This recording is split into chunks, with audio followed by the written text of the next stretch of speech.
Imagine holding a glass of water and a tiny ice cube. The ice cube is your wealth, and the water is the world. Normally, the ice stays on top, cold and safe. But what if the glass suddenly shattered in the dark? On April 15, 1912, the world's biggest glass didn't just break. It took the richest men on Earth down with it. We all know the story of the iceberg and the ship. But nobody talks about the billions that vanished into the abyss. Hi, I'm Wick, and today we're looking at a different tragedy. A tragedy where the unsinkable portfolios hit rock bottom. Because when the Titanic sank, it wasn't just a boat lost. It was a financial system that thought it was invincible.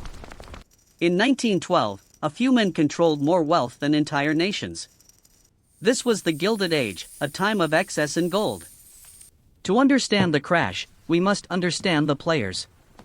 First, meet John Jacob Astor IV, the King of New York.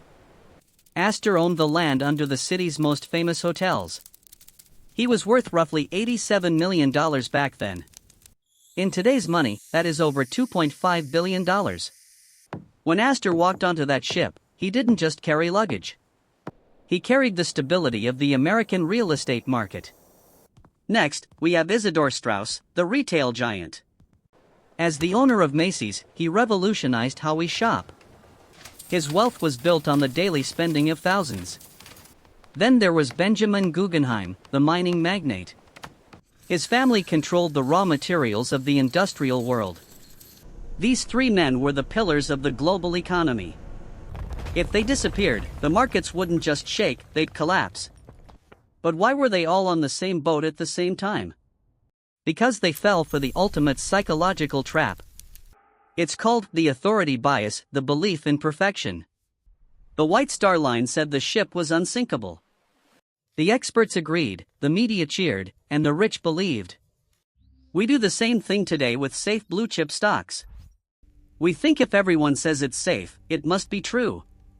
But the ocean doesn't care about expert opinions. On that cold April night, the unsinkable met the impossible.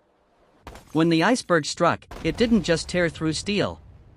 It tore through the balance sheets of the world's elite. As the water rose, a terrifying reality set in for the banks. If Astor dies, who manages his massive debt and assets? Wealth is often a web of promises and future expectations. In 1912, these promises were tied to living, breathing men. Without them, the web begins to unravel very quickly. The news reached New York in slow, painful fragments.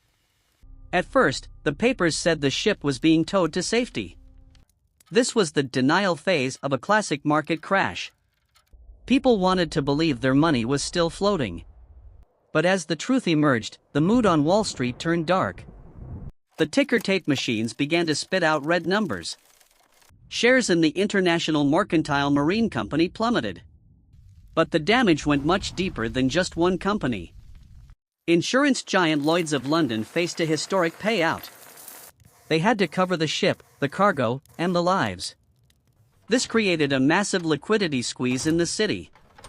When a giant falls, it creates a vacuum that sucks in others. This is what we now call systemic risk or a domino effect. It's the same thing that happened in the 2008 housing crisis. Everything is connected, even when we think it's separate.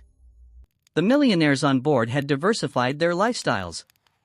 They had mansions, yachts, and art collections. But they had not diversified their existential risk. They put their lives and their legacies on one single hull. Psychologically, we are wired to ignore low-probability events. We think, it hasn't happened yet, so it won't happen now. But in finance, the event that can't happen is the one that kills you. Wick's rule number 1, hope is not a financial strategy. The survivors of the Titanic didn't just bring back stories. They brought back a demand for a new kind of safety. This led to the creation of the Federal Reserve a year later. The world realized that private wealth alone wasn't enough. We needed a lender of last resort for when ships sink. This was the birth of modern financial regulation as we know it. But what can you, sitting at home, learn from this cold water? Look at your own financial hull right now. Are you relying on one job, one stock, or one bank? If so, you are sailing on a Titanic of your own making. Inflation is the slow-moving iceberg of our generation. It doesn't hit you all at once, it grinds away at the side. Until one day, you realize your ice cube has melted away. The millionaires of 1912 thought they had forever. They bought the most expensive tickets to buy more time. But the ocean doesn't take bribes, and neither does time. True wealth is having the freedom to leave the ship early. It's having enough lifeboats in the form of passive income. It's understanding that risk is always present, even in the sun. Don't wait for the alarm bells to start checking your exits. Invest in your knowledge, for that is the only unsinkable asset. Build your wealth with layers of protection and many paths. I'm Wick, and I'm here to make sure you stay afloat. Your money. Your rules. Until next time, keep that flame of financial wisdom burning bright. I'm Wick, and this is Wick's Wealth.